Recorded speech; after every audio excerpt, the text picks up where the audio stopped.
산을 내려오는 바람과 같이 우리에게 불어온 그 하늘의 이야기, 다친 우리 마음 자유케 하던 그 나사렛에서 한 목수의 이야기,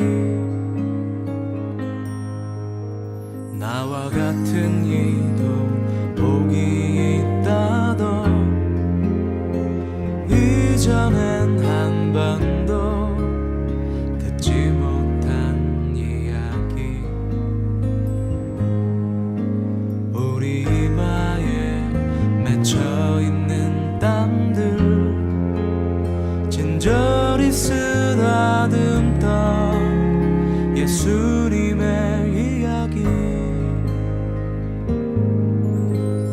메마른 땅 위에 내리는 비처럼 흐르는 내 땀방울로 부는 바람처럼 나를 향하신 그분의 마음, 널 사랑한다, 참 귀하다.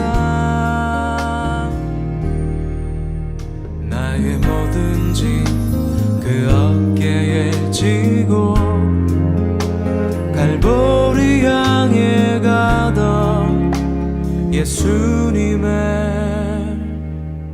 이야기.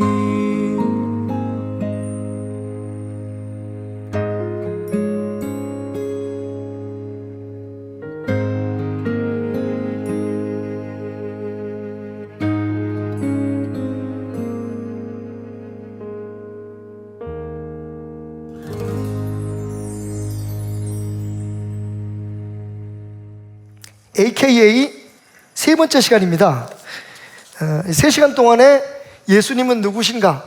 예수님 스스로가 당신에 대해서 그 계시하신 7가지 자기 계시에 대해서 지금 4번째, 첫 주에는 예수님께서 나는 선한 목자다, 나는 양의 문이다 라고 말씀하신 것에 대해서 우리가 함께 공부했고, 지난주에는 나는 생명의 떡이다 라고 하는 말씀에 대해서 우리 함께 공부했습니다. 오늘은 나는 세상의 빛이다 라고 말씀하시는 예수님의 자기 계시, 자기 선언에 대해서 우리가 함께 공부하면서 은혜를 나누려고 합니다.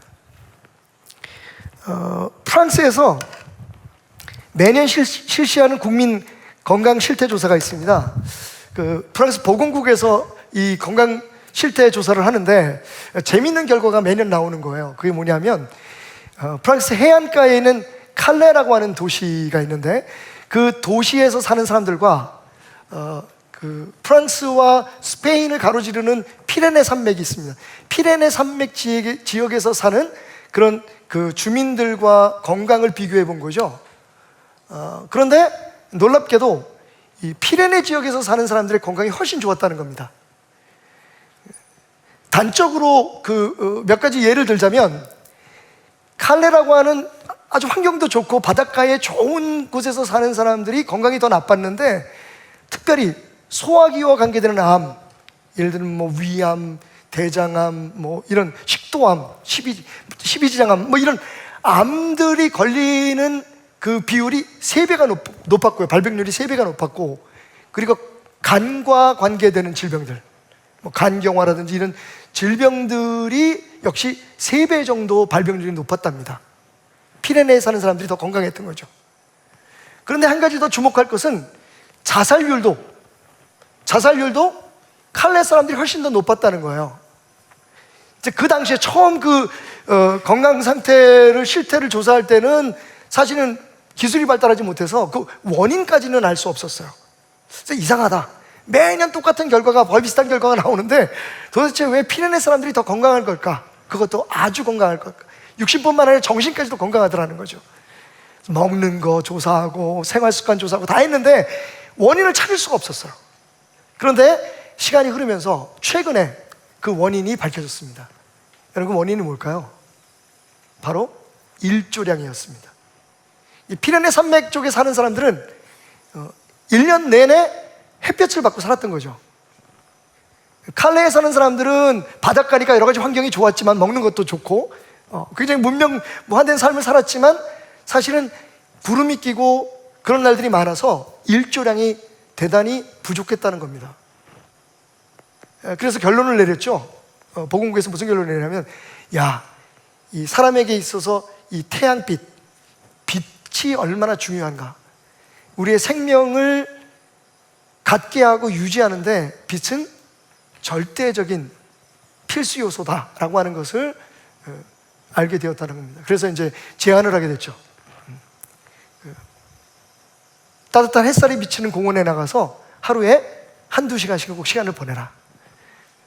혹시 사무실에서 일하는 사람들이 있다면 항상 창문을 열어놓고 태양빛에 자기 자신을 노출하는 시간을 자주 갖도록 하여라. 그게 정신건강뿐만 아니라 육체 건강에도 지대한 영향을 미치기 때문이다 라고 하는 그 권고를 하게 되었다는 겁니다. 여러분, 빛 정말 중요합니다. 하나님께서 천지를 창조하실 때 제일 먼저 하신 게 빛이 있으라 했거든요. 그 빛으로 말미암아 모든 생명들이 이 땅에 존재하기 시작했고, 그 존재하는 생명들이 힘을 얻고 생존할 수 있게 되었습니다. 자, 그런 관점에서 볼 때 예수님께서 나는 세상의 빛이다, 뭐 그렇게 어려운 말 같지 않아요, 그죠? 맞습니다. 예수 그리스도께서 우리의 생명이 되어주시고 그 생명을 유지할 수 있는 원동력이 되어주십니다. 아멘. 그리고 끝나면 오늘 예배는 30분도 걸리지 않을 겁니다, 그죠? 근데 말씀드렸듯이 요한복음이 그렇게 단순하지 않습니다.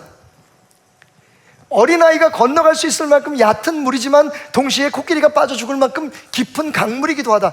요한복음의 그 심오한 진리가 사실 나는 세상의 빛이라고 하는 이 단순해 보이는 주님의 자기 선언에도 적용되는 것은 아닐까라고 하는 궁금증을 가지고 오늘 말씀을 다시 한번 읽어본다면, 와우, 우리가 상상할 수 없는 놀라운 진리의 비밀을 깨닫게 됩니다.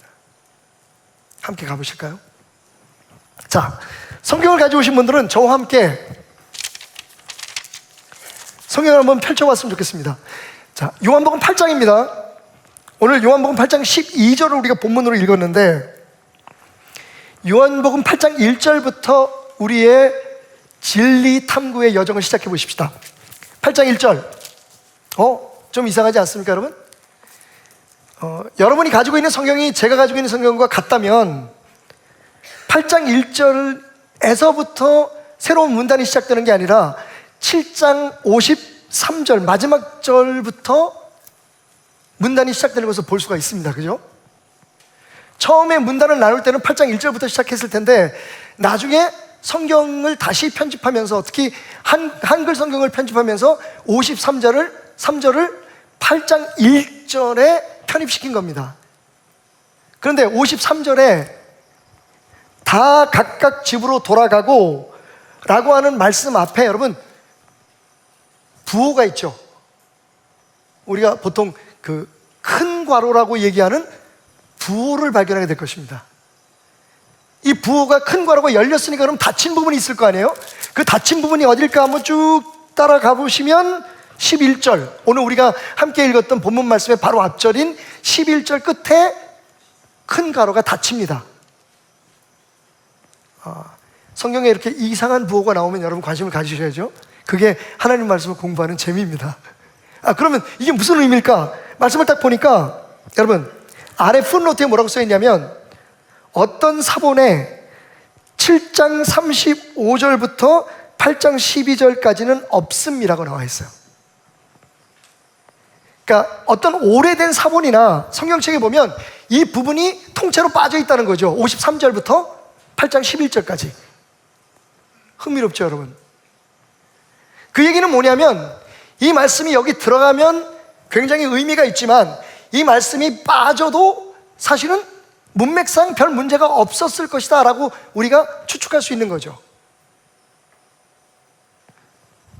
오늘 예수님께서 말씀하신 이 12절 말씀은 사실은 우리가 잘 알고 있는 가늠하다 현장에서 잡힌 그 여인에 대한 이 이야기하고는 관계가 없을 수도 있다는 겁니다.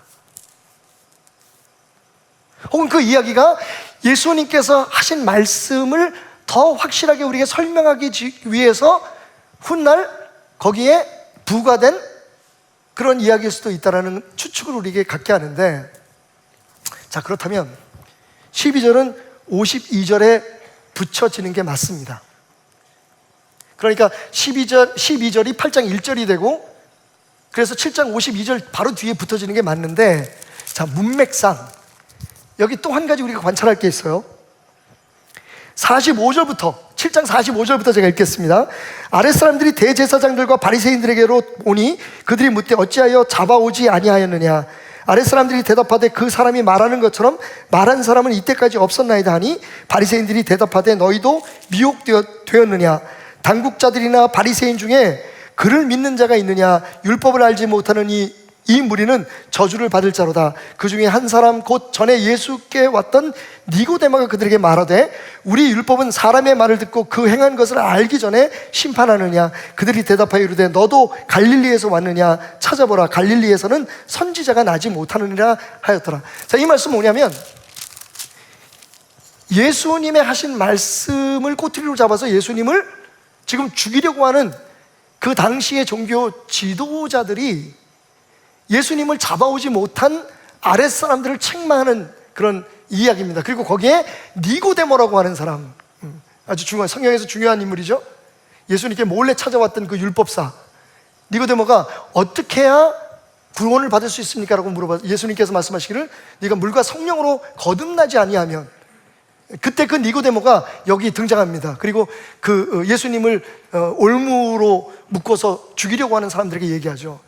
야, 우리는 율법이 있잖아. 율법대로 처리해야지 니네들이 기분대로 예수를 죽이려고 해서 되겠느냐라고 거기에 반론을 제기하는 장면이 나옵니다. 그러니까 이 45절부터 52절까지의 말씀에도 예수님은 없죠. 예수님의 말씀이 있거나 예수님의 행위가 등장하지 않아요. 다른 사람들이 예수님에 대해서 이야기하는 말만 나오죠. 그 말씀도 드러내겠습니다. 그러면 오늘 12절 말씀은 어디에 붙어 있어야지 맞냐면 바로 전절인 7장 44절에서부터 이어져야 되는 것이 문맥상 맞는 겁니다. 자, 거기까지 따라오고 계시죠? Are you following me?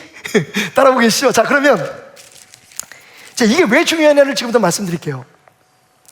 지금 말씀드린 것처럼 가늠하다 잡힌 여인에게 누구든지 죄가 없는 사람은 돌로 쳐라. 세상에서 가장 유명한 이야기 중에 하나죠. 많은 분들이 그걸 활용하고 심지어는 남용하고 있는데, 죄 없는 자가 먼저 돌로 쳐라라고 하는 그 놀라운 사건을 드러내고, 그리고 예수님 없이 예수님에 대해서 죽이려고 음모를 꾸몄던 사람들의 대화를 드러내고, 그 바로 앞절에 그러면 예수님이 하신 말씀이 무엇이었을까? 37절부터 시작됩니다. 7장 명절 끝날 곧 큰 날에 예수께서 서서 외쳐 이르시되 누구든지 목마르든 내게 와서 마시라. 나를 믿는 자는 성경의 이름과 같이 그 배에서 생수의 강이 흘러나오리라. 이 말씀이에요. 그러니까 다시 편집하겠습니다, 여러분. 오늘 우리가 말씀을 연구하는 이 시점에서 다시 편집을 하면 예수님께서 명절 끝날이라고 말했습니다. 그 명절이 언젠가는 조금 이따 말씀드릴게요. 명절 끝날에 예수님께서 많은 사람들이 보는 앞에서 외치십니다. 목마른 자들아, 내게로 와라. 내게 오는 자들은 그 배에서 영원히 마르지 않는 생수의 강이 흘러넘칠 것이다. 그 다음에 하신 말씀이, 바로 이어서 하신 말씀이 뭐냐면 나는 세상의 빛이다. 나를 따르는 자는 어둠 가운데 다니지 않을 것이며 생명의 빛을 얻게 될 것이다. 이 말씀이 사실은 생수의 강이다 라고 하는 말씀과, 그리고 이 세상의 빛이라는 말씀이 바로 이어져서 나오는 말씀으로 이해하는 것이 타당하다는 겁니다.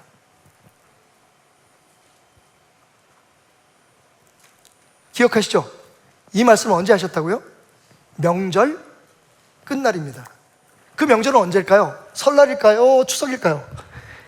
그 명절을 아는 것은 어렵지 않습니다. 왜냐하면 다시 7장을 거슬러 올라가서 예수님께서 내가 생명의 그 생수를 내 배에서 넘쳐나게 할 것이라는 말씀과 내가 세상의 빛이다 라고 하는 이 말씀을 하셨던 그 명절이 언제냐? 7장 1절. 그 후에 예수께서 갈릴리에서 다니시고 유대에서 다니려 아니하심은 유대인들이 죽이려 함이라. 그때 상황을 얘기하고 있습니다. 2절에 답이 있어요. 유대인의 명절인 언제? 초막절입니다. 초막절. 기억하십시오, 여러분. 다시 정리. 조금씩 정리하면서 갑시다.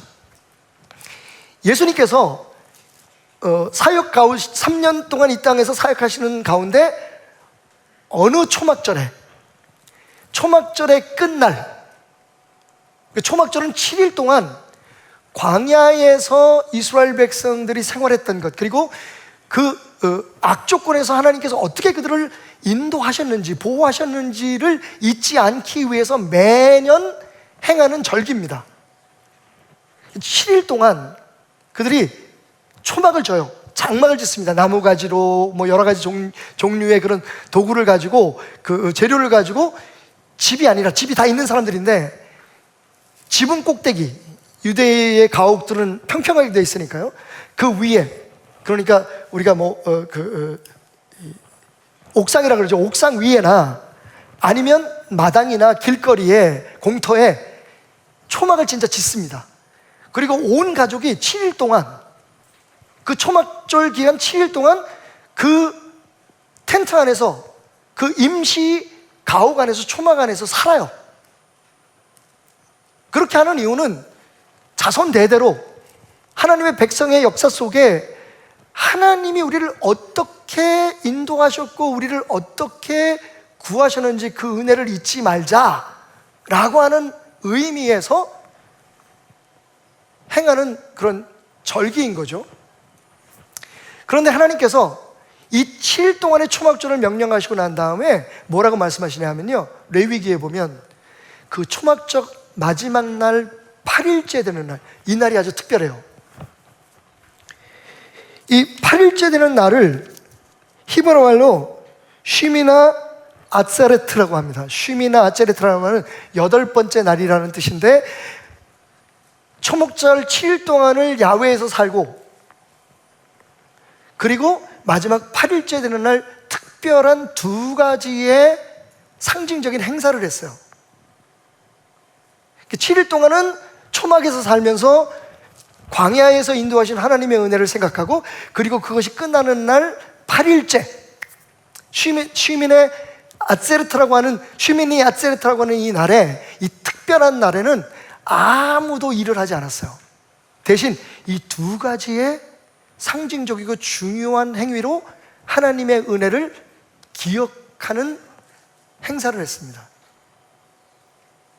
그 2가지가 뭐냐면, 첫 번째는 실로암에서 물을 길어서, 실로암이 지하에 있는 연못이잖아요. 히스기야 왕 때 적들이 예루살렘 성을 둘러쌌죠. 근데 히스기야가 그 지하에 물을, 하나님의 은혜로 물을 얻게 돼요. 그게 이제 실로암 물인데, 우리 군에 다녀오신 분들은 다 이 실로암에 대해서 너무 잘 알죠. 어두운 밤에 이거 매일 해서, 그죠? 그 소경이 눈을 씻어서 떴던 그 물, 그게 지하에 있는 물이에요. 연못처럼, 우물처럼. 근데 그 물을 일주일 내내 떠다가 붓습니다. 그리고 이 8일째에 아주 절정에 이르죠. 그래서 이 8일째는 실로암의 물을 여러 동이를 다 떠가지고 와가지고 예루살렘 그 성전이죠. 예루살렘 성전 맨 입구에 위치하고 있는 여인의 뜰이라는 곳에서 그 물을 붓습니다. 이 물을 부으면서, 여러분, 광야 생활을 기념하는 절기니까 무슨 의미가 있겠어요? 물 한 방울 만나기 어려운 그 광야에서 하나님께서 쓴물을 단물로 변화시키셔서 먹이셨고, 더 놀라운 기적이 있었죠. 반석에서, 바위에서 물이 솟구쳐 올라오게 하시는 그 놀라운 기적을 행하셔서 이스라엘의 가람을 채워주시고 이스라엘의 생명을 유지시켜 주셨어요. 그래서 이 8일째 되는 날, 초막절 8일째 되는 날, 다시 말하면 광야 생활의 가장 극적인 은혜를 되새기게 하기 위해서 하나님께서는 이스라엘 백성들에게 이 일을 행하게 하셨던 거예요.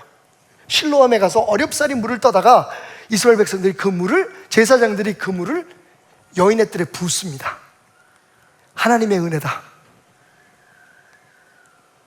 여러분, 그게 바로 예수님께서 명절 마지막 날 사람들 앞에 크게 외쳐서 말씀하시기를, 목마른 자들아 내게로 와라. 내게 오는 자는 그 배에서 생수가 영원히 끝이지 않을 것이다. 아시겠죠? 예수님은 항상 무슨 말씀을 하시거나 설교를 하실 때 이렇게 주변 환경이라든지 상황들, 그리고 여러 가지 그 오브젝트들을 많이 사용하신 것 같아요. 여러분 한번 상상해 보십시오.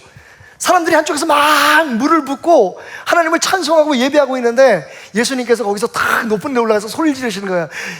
목마른 사람들이요, 하나님의 은혜 속에 살면서도, 하나님의 쉬지 않고 넘쳐나는 생명수의 은혜 속에 살면서도 그 은혜를 잊어버린 자들이요, 그 은혜 밖에 사는 사람들이요, 이제 나에게 오시오. 내게 오는 자들은 그 배에서 성령의 생수가 멈추지 않고 솟구쳐 날 것입니다. 이게 왜 쳤단 말이에요? 얼마나 효과가 있었겠어요, 그죠? 그런데 이 행사를 우리가 뭐라 하냐면 관제의 축제라고 얘기합니다. 관제라고 하는 것은 무엇인가를 부어서, 어떤 액체를 부어서 하나님께 제사를 드리는 걸 관제라고 하는데, 포도주를 붓든지 아니면 감람유를 붓든지 물을 부어서 하나님을 예배하는 그 제사를 관제의 축제라고 제사라고 얘기하는데, 그 제사를 배경으로 해서 예수님께서 생명수에 대한 복음을 선포하신 거예요. 다시 말하면 그런 얘기잖아요. 내가 생명수의 근원이다. 아멘. 생명수의 근원이라고 말씀하신 거예요. 그리고 이 행사가 끝나고 나면 그다음 이어지는 행사가 뭐냐면 바로 빛의 광명의 축제입니다. 빛의 축제가 이어지는데, 이 빛의 축제는 어떻게 하냐면요, 말씀드렸던 그 여인의 뜰, 예루살렘 성전을 혹시 여러분들이 방문하게 되면 동쪽으로 미문이라고 하는 문이 있습니다. 말 그대로 beautiful gate. 그 문 자체가 아름답기도 하지만 그 문으로 들어가 예배하는 사람들의 삶의 아름다움을 표현하기 위해서 beautiful gate라고 이름을 붙인 미문이라고 그러는데, 이 미문 유명하죠. 사도행전 3장에 보면 미문에 앉아 있었던 그 장애인 거지가 베드로와 요한이 내가 은과 금은 없지만 나사렛 예수의 이름으로 일어나 걸어라 말씀하심으로 말미암아 일어났던 그 기적이 행해진 데가 미문이에요. 그게 바로 이스라엘 사람들이 성전에 기도하러 들어갈 때 제일 많이 통과하는 동쪽 문인데, 그 문에 들어가자마자 펼쳐지는 첫 번째 광장이 여인의 광장이에요. 그러니까 거기에서 대부분 이제 축제가 진행이 되는데, 물을 붓는 이 관제의 축제가 끝나고 나면 두 번째로 빛의 조명이 시작됩니다. 지금 제가 여기 4개의 촛대를 놓은 이유가 있습니다. 이게 여인의 뜰이라면 동서남북 구석에 불을 비칩니다.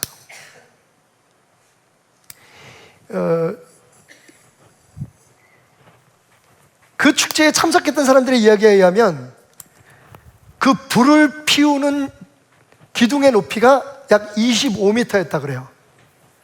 이렇게 상상하시면 됩니다. 우리 교회 지금 이 높이가 한 11.5m 정도 되는데, 이거의 한 2배가 넘는 그런 높이 위에 5개의 줄기로 뻗어 있는 등잔대 위에 감람유를 붓고, 그때는 이제 촛불 가지고는 안 되니까 감람유를 붓고 그 기름에 불을 피웁니다. 이걸 누가 피우느냐? 가장 나이 어린 제사장이 그 25m를 기름통을 등에다 지고 올라가요. 그래서 그 등잔대 위에 기름을 붓고 거기에다가 제사장들이 입던 낡은 옷에 조각을 찢어서 그것을 심지로 해서 불을 붙입니다.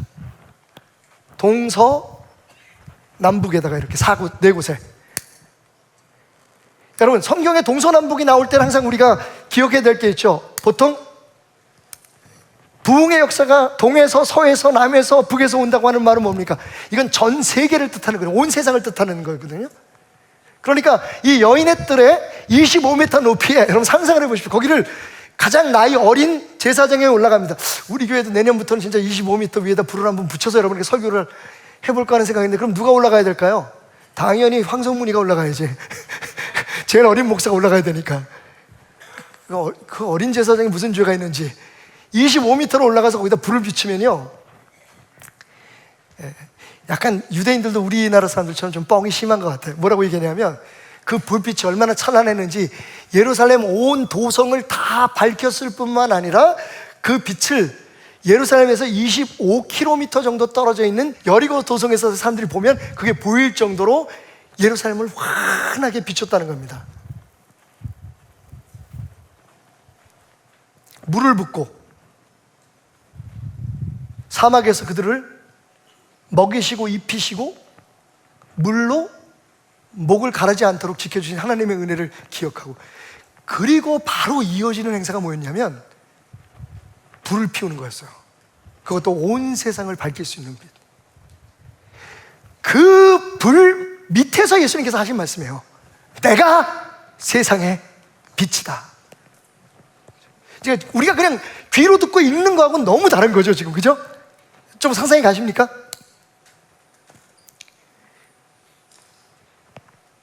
그 환하게 밝혀서 사람들이 그 밑에서 막 우리 막 불꽃놀이 하는 걸 바라보는 아이들처럼 막 흥분해 있고 행복해 하는 그 사람들을 향해서 예수님이 하신 말씀이에요. 내가 세상의 빛이다. 너무 효과적으로 그들에게 그 뜻이 전달되었겠죠. 그리고 중요한 거, 우리가 미처 생각하지 못했던 의미가 내가 세상의 빛이라고 말씀하시는 그 예수님에게 있다는 것을 그들은 알았을 거예요. 왜? 여러분, 광야에서 불하면 뭐가 생각나시죠? 광야에서 불하면 생각나는 거 뭐라고, 누가 밤에 몰래 나가서 40년 동안 광야 생활하면서 참지 못해서 담배를 몰래 폈다고? 그 불 말고 여러분, 광야에서 온 세상을 비출 만큼 환하게 비쳤던 빛은 불기둥이에요. 그러니까 이 빛의 조명이라고 하는 이 행사에, 이 의식이라면 의식의 목적이 뭐였냐면, 그 광야 생활 속에서 우리 이스라엘 백성들을 구름 기둥과 불 기둥, 낮에는 똑같은 기둥인데, 똑같은 불덩어리인데, 낮에는 태양이 빛나니까 불 화염이 안 보이고 그냥 타오르는 연기만 보였을 거예요. 그래서 그게 구름 기둥이에요. 이게 밤이 되면, 어두워지면 빛이 빛나잖아요. 그러니까 그 타오르는 성령의 불, 하나님의 불이 모든 사람들에게 가시적으로 보였던 거죠. 그래서 불기둥이에요. 다시 말하면 하나님이 어디 떠나지 않으시고 이스라엘 백성들을 낮과 밤, 말씀에 그렇게 나와 있어요. 밤낮으로 그들을 지키셨다. 지금 이스라엘 사람들은 매년 초막절에 그 사막에서 불기둥으로 인도하신 하나님을 기억하기 위해서 빛의 조명의 행사를 25m 높이 등잔대 위에 불을 비춰서 사방으로 예루살렘 전체가 한밤이 대낮처럼 빛나도록 그렇게 했던 겁니다. 거기서 예수님이 쓰셔서 말씀하신 거예요. 내가 저 빛이다. 그럼 무슨 뜻이에요? 내가 너희의 삶에 뭐다? 불기둥이라는 거예요. 구름 기둥이라는 거예요.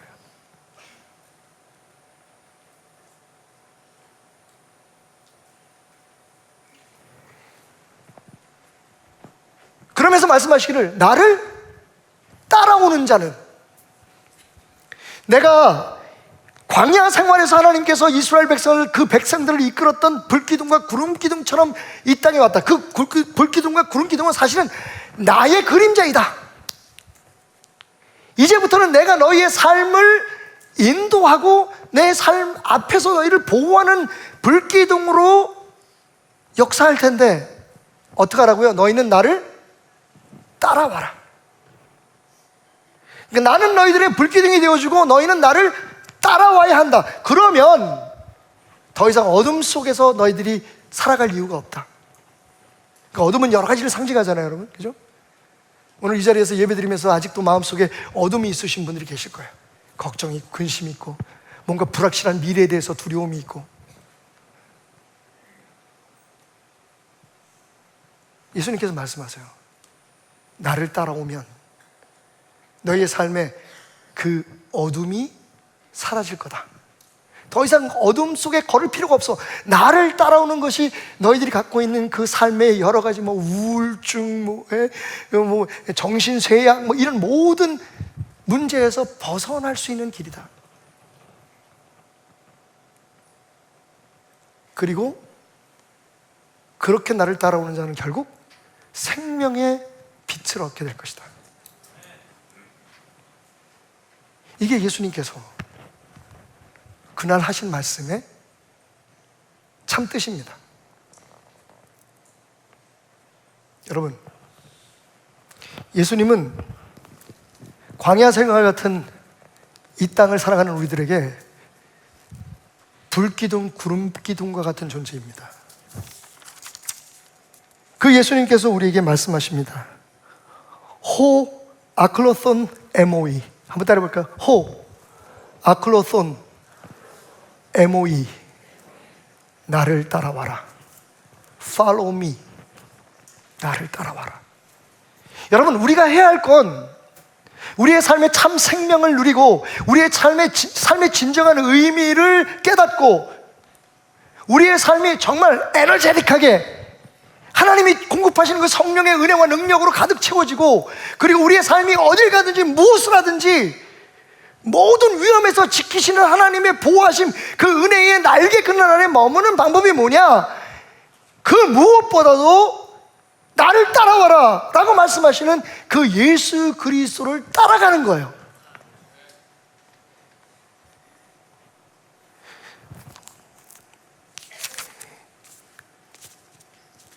스카이 제탄이라고 하는 분이 책을 하나 썼어요. What's wrong with religion이라고. 원제는 What's wrong with religion. 종교에 뭐가 잘못되었나, 종교는 무엇이 잘못되었나라고 하는 제목인데, 한글로 번역될 때 뭐라고 번역됐냐면 종교에 죽고 예수로 살다. 아주 번역을 제대로 해놨어요. 근데 거기 이런 재미있는 얘기가 있습니다. 1804년 1월 20일에 미국의 대통령이었던 제퍼슨은 한 동네 낡은 서점에 가서 성경책 2권을 주문합니다. 그때는 우리처럼 가서 이렇게 돈 주고 살 수 있는 그런 시대가 아니니까 성경책이 굉장히 귀했을 텐데, 성경책 2권을 주문을 해요. 그리고 얼마 있다가 그 성경책이 제퍼슨에게 그 책이 배달이 됐습니다. 제퍼슨이 그 책을 받자마자 뭐라 했는지 아세요? 복음서에서 자기 마음에 안 드는 예수님의 이야기, 믿을 수 없는 예수님의 기적이나 말씀들을 전부 다 도려내기 시작합니다. 꽤 오랜 시간이 걸렸겠죠. 그렇게 예수님에 대해서 내 마음에 안 드는 예수님을 다 제거하고 나니까 여러분, 성경책이 10분의 1로 줄었어요. 10%가 잘라졌어요, 복음서에. 그리고 제퍼슨은 그 자기가 재편집한 그 성경책에 기록되어 있는 예수님만 믿기로 결심합니다. 그리고 다른 사람들에게 그 예수님만을 증거하게 되죠. 그런데 놀랍게도 그 성경 속에 있는 예수님은 제퍼슨을 꼭 닮았더랍니다. 왜? 내가 마음에 드는, 내가 원하는 예수님만 재편집한 거니까. 이 제탄이라고 하는 저자는 거기에 이런 그 아주 흥미로운 표현을 붙였더라고요. 그런 제퍼슨의 행태는 마치 풀만 먹는 소고기를 먹으면서 나는 완전한 채식주의자라고 말하는 것과 같다. 여러분, 소고기를 먹으면 채식주의자가 아니잖아요, 그죠? 근데 이 사람은 자기가 채식주의자라 그래. 왜? 내가 먹은 그 소는 풀만 먹으니까. 할렐루야. 또 누가 아멘 해라 또 얼떨결에. 여러분, 가만히 생각하면 그게 우리의 신앙일지도 몰라요. 요즘 이 사회에 무슨 지도자들, 정치인들은 정치인, 경제인들은 경제인들, 성경 말씀을 참 많이 인용을 합니다. 아까 제가 말씀드렸던 돌 없는 자가 죄를 던져라, 아니, 죄 없는 자가 먼저 돌을 던져라는 이 말도 얼마나 정치인들이 많이 쓰는 얘기입니까? 그죠? 경제인들이 많이 쓰는 말은 이거예요. 있는 자는 더 받아서 풍족하게 될 것이고 없는 자는 있는 것마저 빼앗기리라. 이게 자본주의의 원리에 너무 맞는다 그래요. 공산주의자는 또 뭐라는 줄 알아요? 원래 공산주의는 기독교에서 시작했다. 커뮤니즘은 came out of from communism. 우리가 성찬의 공동체에서 이 공산주의가 나왔다고 주장하는 사람들이 있어요. 근데 여러분 다릅니다. 공산주의, 커뮤니즘과 커뮤니언리즘은 다릅니다. 우리는 예수 그리스도 보혈의 피와 우리를 위해서 찢기신 그분의 몸을 함께 나누는 그 사랑 안에서, 그 말씀 안에서 하나가 된 공동체인 거지, 경제적으로 서로 다 동등하게 살고. 근데 지금 공산주의가 그렇습니까? 그러면 저렇게 무너졌을까요? 그러니까 사람마다 예수님의 말씀, 예수님의 행하신 기적들, 예수님을요 자기 맞게 편집을 하는 거예요. 그리고 그 예수님을 믿으면서 자기는 정말 신실한 복음주의자고 그리스도인이라고 말을 해요.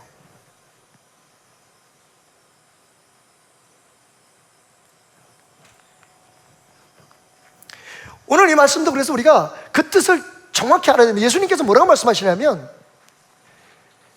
너희가 광야에, 너희 조상들이 광야에서 하나님께서 그 불기둥과 구름기둥으로 인도하지 않으셨으면 다 죽었던 것처럼 너희 인생에도 하나님의 불기둥, 구름기둥, 예수 그리스도 그분의 말씀 속에 머물고 거하는 삶이 아니면 육신적으로는 살아있을 수 있어요. 삼성처럼 성공할 수도 있어요. 원불교에 돈을 퍼주면서도 성공할 수 있어요. 그런 기업들이 한두 가지가 아니에요. 심지어는요 미국의 유명한 테슬라나 이런 회사들 그 CEO들은 다 무신론자예요. 자기가 신이라고 주장하는 사람들이에요. 신이었으면 하는 사람들이에요. 그죠? 거의 보면 신 같아 진짜. 뭐 일을 하는 거 보면 어우 정말 짱, 너무 멋있어. 그 사람들은 하나님이 안 필요한 사람들이에요.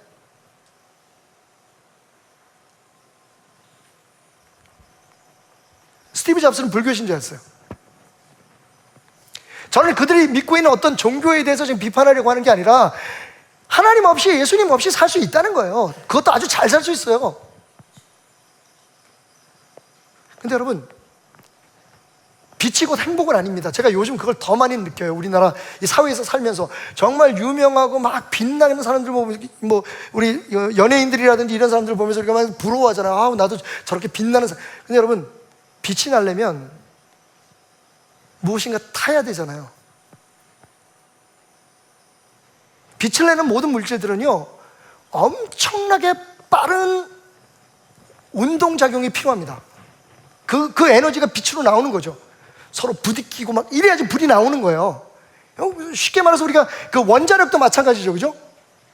핵을 두려워하는 이거, 핵 에너지가 어디서 나옵니까? 우리가 상상할 수 없는, 예전에는 생각지도 못하는, 자연 세계에서는 이루어질 수 없는 그런 인공적인 그런 충돌들을 통해서, 그런 힘을 통해서, 조작을 통해서 우리가 예전에는 상상할 수 없던 에너지를 만들어내는 거예요. 근데 여러분, 이게 빛과 어둠이 있죠. 정말 잘 활용하면 너무 좋은데 우리가 통제할 수 있는 한계가 있는 거죠. 그래서 우리가 이게 뭐 계속해서 우리가 원자로를 만드는 게 맞냐 틀리냐 이거에 대해서도 사람들이 생각이 분분할 수밖에 없는 거예요. 근데 정말 진실 때문에 그렇게 서로 의견이 다르다면 그건 오히려 좋은 합일점을 찾을 수가 있는데, 이게 모두 다 이념적이고 정치적으로 또 바뀌어버려. 나는 무조건 이거 안 된다고 하기로 결정했어 이렇게 버리니까 모든 이슈들이 다 이렇게 문제가 되는 거예요. 진짜 우리는 어떻게 보면 굉장히 밝은 세상, 우리 대한민국처럼 밝은 데가 없잖아요. 그죠? 외국에 여러분 주택 같은 데 한번 방문해 보십시오. 미국 같은 데는 어두워요. 막 보이지도 않아. 밥 먹다가 입속에 바퀴벌레가 들어가도 몰라. 다 백열전구 켜놓고요.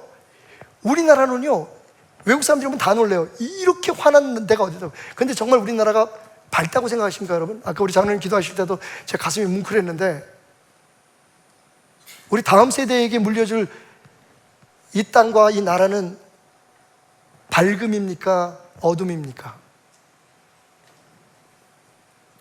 이 땅의 지도자들의 마음이 지금 밝음입니까? 어둠입니까? 살 수 있어요. 세상에서 예수 없이 사는 거 많습니다, 여러분. 예수 안 믿는 사람이 믿는 사람 더 많잖아요. 믿는 사람 중에서 제대로 믿는 사람보다 제대로 안 믿는 사람이 더 많을지도 몰라요. 그러니까 예수님께서 말씀하실 때 내가 다시 올 때 이 땅에서 믿음을 보겠냐고 말씀하시잖아요. 그래서 세상이 안 굴러갑니까?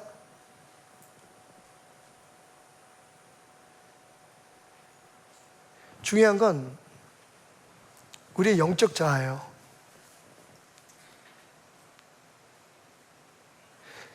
광야에서 불기둥과 구름기둥이 없이 이스라엘 백성들이 생존할 수 없듯이 내가 세상의 빛이다. 내 안에 머물고 나를 따라와야만 너희들의 삶에 생명의 빛이 주어질 것이다. 여러분, 그냥 한번 빛에 나가서 일광욕하고 들어와서 끝나는 게 아니에요. 그 빛 속에 살아야 된다고 말씀하세요. 그 빛을 따라가야 된다고 말씀하세요. 그 빛에는 두 가지 기능이 있죠. 구름기둥과 불기둥은 우리가 알지 못하는 길을 걸어갈 때 우리의 미지의 세계의 인도자가 되어주셨다는 거죠. 예수님은 우리의 삶의 인도자십니다. 한 치 앞도 모를 때 주님이 우리를 인도해 주시는 거죠. 키믹스라고 하는 그 유명한 성악가가 있습니다. 지금은 많이들 모르실 거예요. 근데 제가 어렸을 때, 젊었을 때 그분이 직접 노래하는 걸 들었습니다. 한국인으로서는 굉장히 유명세를 탔던 성악가 중에 한 분인데, 이분이 인디아나 주립대학에서 성악을 전공하시고 그리고 오스트리아 가서 성악을 수학하시고 난 후에 미국에서 활동을 했는데 누구의 눈에 띄었냐면 빌리 그레이엄 목사님 눈에 띄었어요. 그래서 빌리 그레이엄 목사님이 이 키믹스를 데리고 다니면서 모든 집회마다 특송을 시키는데 엄청난 은혜가 임했습니다. 그러니까 그냥 세상에서 성악가로서도 성공할 수 있을 만한 능력이었지만 사실은 빌리 그레이엄 크루세이드와 함께 전도하는 데 그 일생을 거의 다 바쳤어요. 근데 놀라운 것은 이분이 눈이 보이지 않는 시각장애인이었다는 겁니다. 고아였어요. 한국 전쟁 후에 흔히 볼 수 있는 그런 전쟁 고아로서 눈이 보이지 않는 어린 소녀가 정말 하나님의 은혜로 전 세계에 가장 영향력 있는 부흥사와 함께 그 부흥회마다 전 세계를 누비며 다니며 사역하는 하나님의 종이 된 거예요.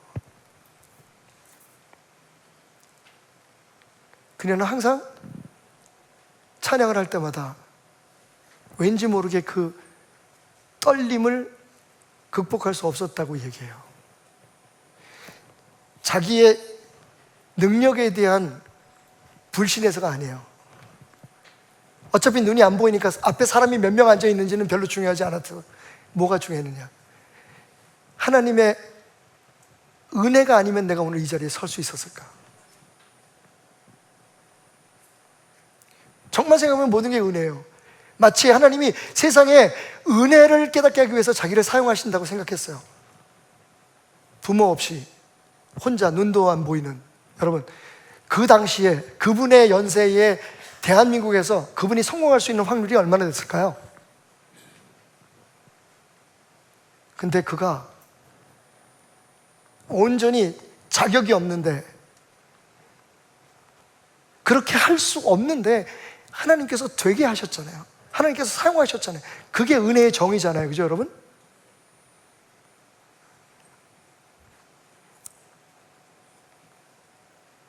무대에 서서 노래할 때마다 엄청난 역사들이 나타났어요.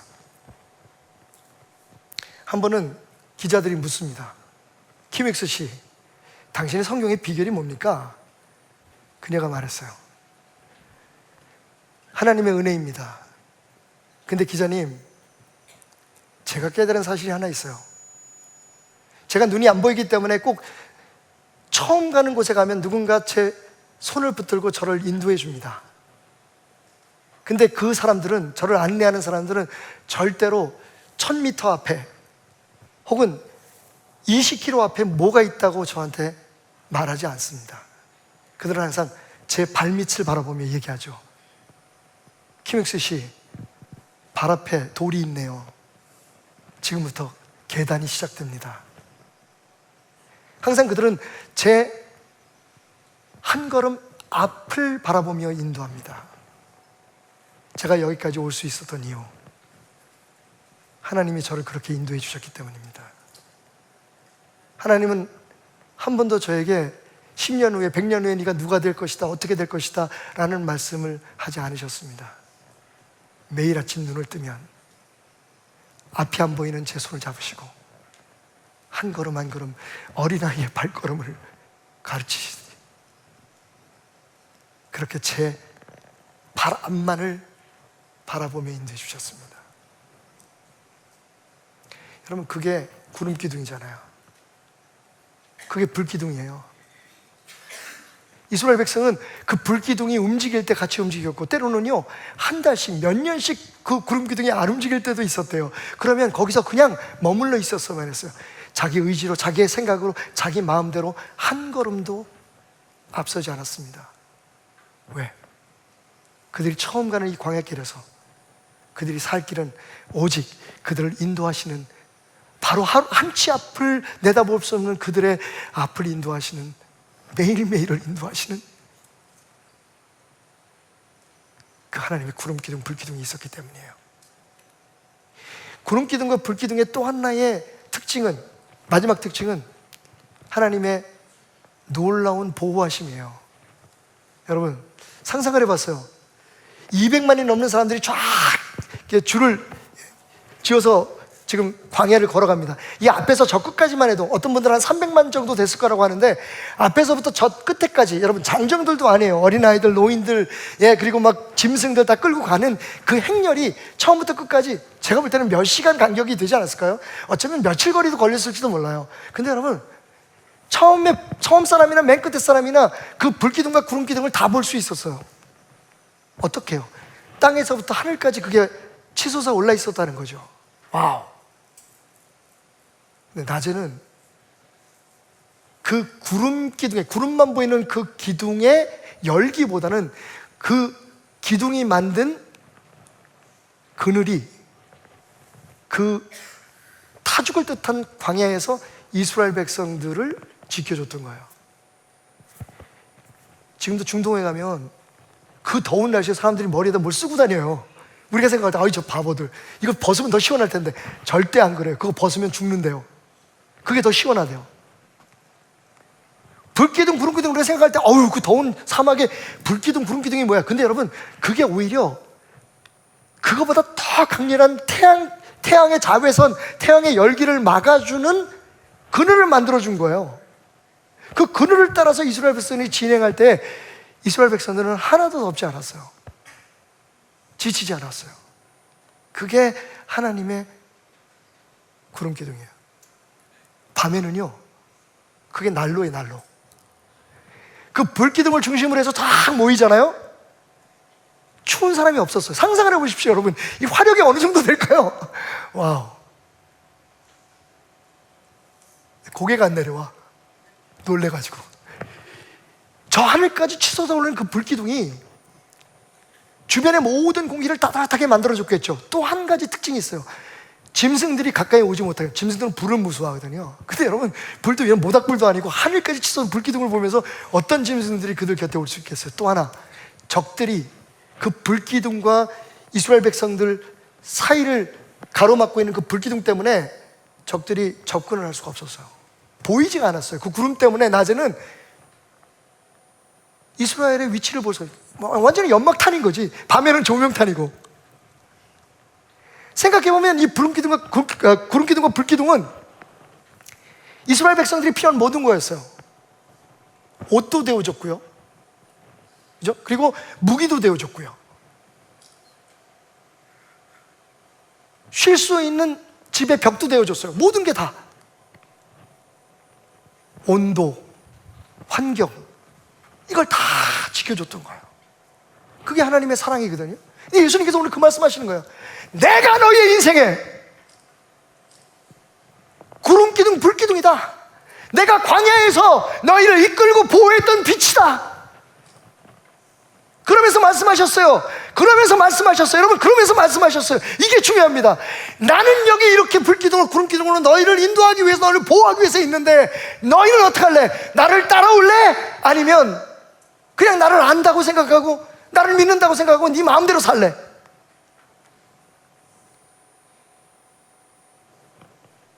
나를 따라오는 자에게는 어떤 인생을 걷든 아무리 알지 못하는 미지의 세계를 걸어도 내가 너희들의 길을 인도함으로 말미암아 너희들이 어둠 속에서, 흑암 속에서 살아가지 않을 것이요 결국은 영원한 생명의 빛에 도달하게 될 거다.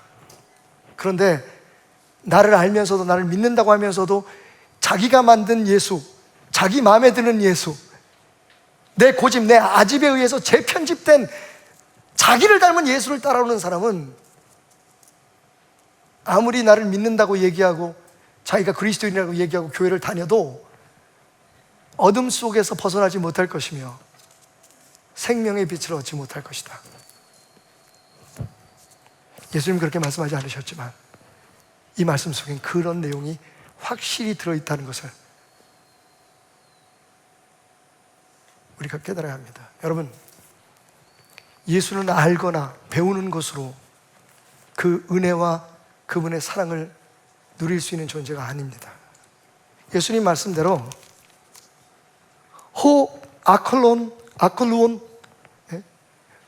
아콜루돈 에모이, 나를 따라와라. Follow me. 나를 따라와라.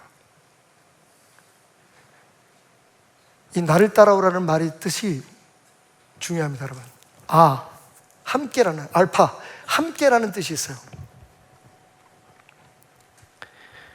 그리고 우리가 따라오라고 번역하고 있는 콜로세오라고 하는 단어는 그 어근이 켈류두오라고 하는 명사에 있는데, 이 켈류두오가 여러분 놀랍게도 길이라는 뜻입니다. 내가 길이요 진리요 생명이 할 때, 여러분, 그래서 다음 주에는 우리가 길과 진리, 생명에 대해서 공부하게 될 텐데, 길이 우리가 생각하는 그 길이 아닐 수 있습니다. 그러니까 아콜루세오라고 하는, 따라와라라고 하는 이 단어는, 따르다가 하는, 좋다라고 하는 단어는 원래 어떤 의미가 있냐면요, 함께 그 길에 있다라는 뜻이에요. 그 원뜻대로 번역하면 이런 말입니다. 나는 세상의 빛이다. 나와 함께 내가 가는 길에 머무는 자는 어둠을 경험하지 않을 거다. 그리고 생명의 빛에 도달하게 될 것이다. 우리가 예수님을 열심히 믿으면서 제일 못하는 게 뭔지 아세요? 바로 이거예요. 예수님과 같은 길에 서 있는 거. 예수님은 자꾸 끌고 가려고 그러죠, 우리가 원하는 대로 예수님을 편집하죠. 아마 예수님은 이런 건 봐줄 거야, 이런 건 예수님 괜찮을 거야, 내가 생각하기에는 이게 옳아, 그러면 예수님도 이래야 돼. 토머스 제퍼슨처럼 말이죠. 오늘 예수님 말씀하십니다. 내가 세상의 빛이야. 내가 너희 길을 인도하고 내가 너희를 모든 위험에서 보호해 주마. 그런데 너희들이 할 일이 있어. 그 은혜를 누리려면, 그 축복을 누리려면 너희는 나와 함께 내가 가는 길 위에 있어야 해. 지금까지 여러분과 함께 나눴던 4가지의 자기 선언, 여러분, 목자, 문, 떡, 그리고 오늘 빛, 이 모든 것의 메시지는 하나입니다. 내 음성을 듣고 나를 따라와라. 내가 너희의 문이 되어줄 테니 내 안에 머물러라. 내가 너희를 위해 내 살을 주고 내 피를 준다. 나를 먹음으로 너와 일체되게 하라. 내가 내 안에, 네가 내 안에 있어라. 그리고 오늘 말씀, 누구든지 내가 가는 길에 나와 함께 동행하는 자, 하나님께서 광야에서 이스라엘을 인도하셨던 것처럼 인도함을 받게 될 것이다. 하나님께서 그 모든 위험에서 지켜주셨던 것처럼 그 보호함을 누리게 될 것이다. 미국 캘리포니아에 새로 이사온 한 조그만 도시에 이사온 한 가정이 있었습니다. 근데 그 가정에 아들이 둘이 있었는데 둘 다 시각장애인이었어요. 큰 아들 벤은 그래서 조금 희미하게 뭔가를 볼 수 있을 정도는 됐지만 눈이 너무 나빠서 물체를 보고 길을 찾을 만큼 그렇게 시력이 좋지 않았습니다. 둘째 아이는 아주 아무것도 볼 수 없었고요. 둘째 아이 좌씨는 아무것도 볼 수가 없었어요. 그러니까 엄마가 이사간 그 마을에서 이제 아이들을 학교를 보내야 되니까 이 아이들에게 학교까지 갈 수 있는 길을 매일매일 몇 달 동안 처음에는 그 가는 길을 가르쳤어요.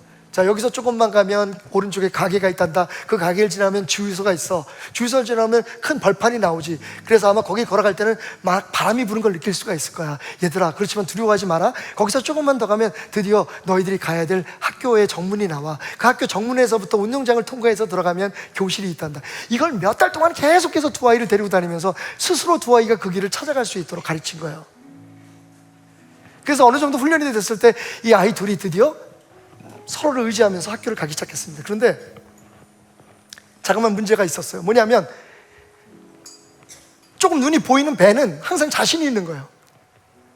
그러니까 자기가 먼저 앞에 가면 전혀 눈이 보이지 않는 동생 좌씨가 형 같이 가 하면서 오다가 넘어지기도 하고 쓰러지기도 하고 너무 자신만만하게 자기는 그냥 그 빛이 보이니까 그 빛을 따라서 걸어가곤 했어요. 그런데 어느 날 예상하지 못했던 일이 벌어졌습니다. 그 마을에 정말 한 치 앞도 내다볼 수 없는 안개가 자욱하게 꼈어요. 학교를 가야 되는데 엄마는 그냥 맨날 얘네들이 잘 찾아서 가니까, 그리고 배는 조금 눈이 보이니까 알아서 가겠지 라고 아이들을 도시락을 싸서 보내놓고는 집에서 가만히 쉬고 있는데 얼마 있지 않아서 경찰차 소리가 나는 거예요. 그리고 아주 막 여기저기 막 투성이가 먹고 막 여기저기 상처가 나고 다친 두 아이들이 울면서 엄마에게 오는 겁니다. 학교를 잘 갔을 줄 알고 기대했던 엄마는 깜짝 놀랐죠. 무슨 일이야? 그래서 벤이 울면서 엄마한테 이렇게 말했습니다. 엄마, 나는 그냥 매일처럼 내가 그 길을 찾아갈 줄 알았어요. 그런데 아무것도 안 보였어요. 여러분, 그 안개 때문에 아무것도 안 보이는 상황 속에서는 오히려 동생 좌씨가 그 위기에서 형을 구해낼 수 있었습니다. 왜? 그 아이는 아무것도 안 보이니까, 자기는 아무것도 할 수 없으니까 엄마가 가르쳐준 길, 그 길대로 안개 속에서도 조심스럽게 걸어갈 수 있었던 거죠. 근데 벤은 자기가 조금 보인다는 이유 때문에 그동안 엄마의 말을 다 무시하고 지가 하고 싶은 대로 했던 거예요. 그런데 자욱한 안개가 끼는 날, 그는 드디어 자신의 메타코그니션을 경험합니다. 메타인지죠. 아, 나는 내가 모든 걸 다 할 수 있고 내가 다 하면 잘할 수 있다고 생각했지만 내게 할 수 없는 게 있었구나. 내가 진짜 부족한 게 있었구나. 안덕원 교수의 책을 어제 우리 목사님들 전사님들 함께 토요일 아침마다 나누면서 제가 굉장히 은혜 받은 부분이 있어요. 딱 한 구절인데, 예배의 필수 조건은 은혜다. 무슨 말인지 잘 이해가 안 가시죠? 키믹스가 얘기한 것 같이 우리가 오늘 이 자리에 서 있을, 여러분 예배 드릴 수 있는 게 여러분이 자격이 있어서 지금 여기 오신 게 아니에요. 우리가 그걸 잃어버렸어요. 그걸 잊어버렸어요. 그래서 아멘 소리가 이렇게 안 나와요. 늦었어. 왠지 아세요? 예배가 감격이 없어요. 내가 당연히 여기 와서 기대하는 걸 얻어가야 되는 거예요, 지금. 근데 여러분 생각해 보십시오. 저 앞에서 주님이 서서 넌 자격 없어, 넌 자격 없어, 넌 자격 없어, 그거 다 못 들어오게 하시면 여기 몇 명이나 들어올 수 있을까요? 여러분 죄송하지만 이렇게 열심히 오시고 수고 많으셨는데 여러분 대박 나신 거예요. 오늘 여기 오신 분들 여기 앉아 있을 자격 없어요. 정말 이게 예배라면 우리가 어떻게 하나님 앞에 있을 수 있어요? 언제부턴가 우리가 그걸 잊어버렸어요. 그러니까 아멘 소리가 안 나온다니까. 늦었다니까. 제가 그래서 우리 목사님들한테 그 말씀 나눴어요. 목사님들, 우리 목사 자격 있냐? 성도들이 그렇게 인정해주고 여겨주니까 지난주에 그 성가 제목 되게 은혜 많이 받았어요. 여겨주심으로. 하나님이 넌 목사 해라 그렇게 여겨주셨으니까 여기 와 있는 거지. 제가요? 우리나라 정치하시는 분들 중에서 예수 믿는 사람들 다 잊어버렸어. 다 그래도 어디 가면 장로, 안수 집사들이 있는데 그 사람들이 주님의 말씀대로 이 나라를 다스리고 이 나라를 위해서 희생하는, 뭐 필요하면 뭐 가서 김장한 목사님한테 안수도 받고 뭐 또 때에 따라서는 뭐 불교 스님한테 가서 무슨 이야기도 듣고. 정말 부탁하는 건데, 우리가 초막절을 지내지 않더라도 이 예수님의 내가 세상의 빛이라고 하는 이 말씀 한마디 속에서 우리가 얼마나 큰 은혜를 받아 여기 지금 와 있는지, 그리고 우리의 삶이 얼마나 은혜로 인해서 살아가게 될 수 있는지. 여러분 말씀드렸죠. 빛을 낸다는 건 고통이에요. 예수님도 마찬가지예요. 여러분, 예수님이 십자가에 못 박혀 죽으신 것이 우리에게 너무 빛나고 아름다운, 예수님이 세상의 빛이 되기 위해서 그냥 빛이 되셨다고 생각하세요? 당신의 피를 다 말릴 만큼, 당신의 온몸을 찢어서 태울 만큼 태우셨기 때문에 빛이 될 수 있었던 거예요. 그 은혜로 여기서 예배 드릴 수 있는 그 특권을 허락받았는데 왜 우리의 예배는 이렇게 재미가 없죠? 왜 은혜가 안 되죠? 왜 우리는 하나님께서 세워주신 그 자리에서 주님의 뜻대로 살지 못하는 거죠? 경제인은 경제인대로, 교육자들은 교육자대로, 정치인은 정치인대로, 내가 그 누구이기 전에 예수 그리스도의 은혜로 말미암아 불기둥 되시는 그 주님 안에서 살아가야 될 사람이라는 것을 왜 잊어버리는 거죠? 그러니까 저는 동의할 수가 없는 거예요. 오늘 제가 여기 서 있음도 하나님의 은혜입니다, 여러분. 누가 자격이 있어서 쓰겠어요? 내가 자격이 있다고 해줄게. 나에게 예배할 수 있는 자격이 있다고 너희들에게 허락해줄게. 그 은혜에 감격하며 사랑하는 저와 여러분이 되었으면 좋겠습니다. 나는 세상의 빛이라고 말씀하시는 분은 안개 자욱한 한 치 앞도 내다볼 수 없는 우리의 앞길을 인도하시며 삶의 모든 위험과 위기에서 우리를 지켜주시는 분입니다. 그분 안에 머무십시오. 그분을 따르십시오. 그분과 같은 길에 서 있으면 저와 같이 고백하실 수 있을 겁니다. 안개 속에서 주님을 보내 아무도 없을 것 같던 그곳에서 손 내미셔서 나를 붙드네 길 잃고 쓰러져 가던 그곳에서 주 말씀하시네 내 손 잡으라고 내가 곧 길이요 진리 생명이니 나 그 길을 걸에 주 예비하시고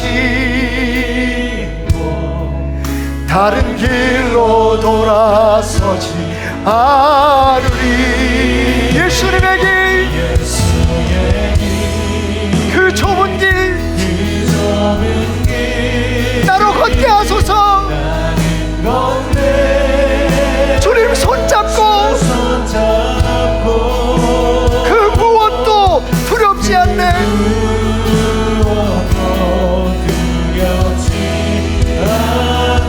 주님 주신 약속이 내게 있으니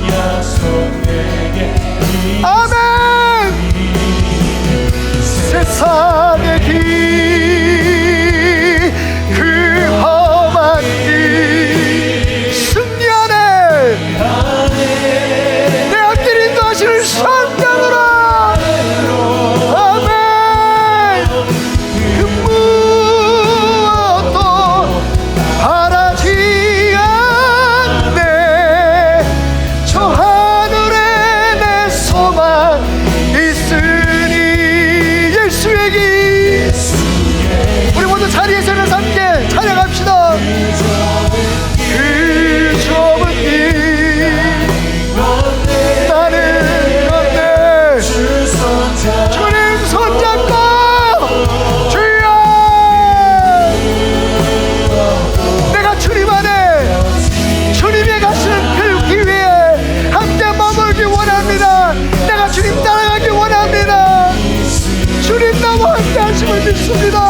몸을 치고 외로워 슬피 울며 두려워 떨며 살아왔습니다.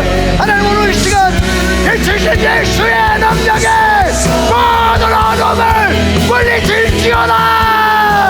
육신의 모든 연약함과 아픔을 물리칠지어다.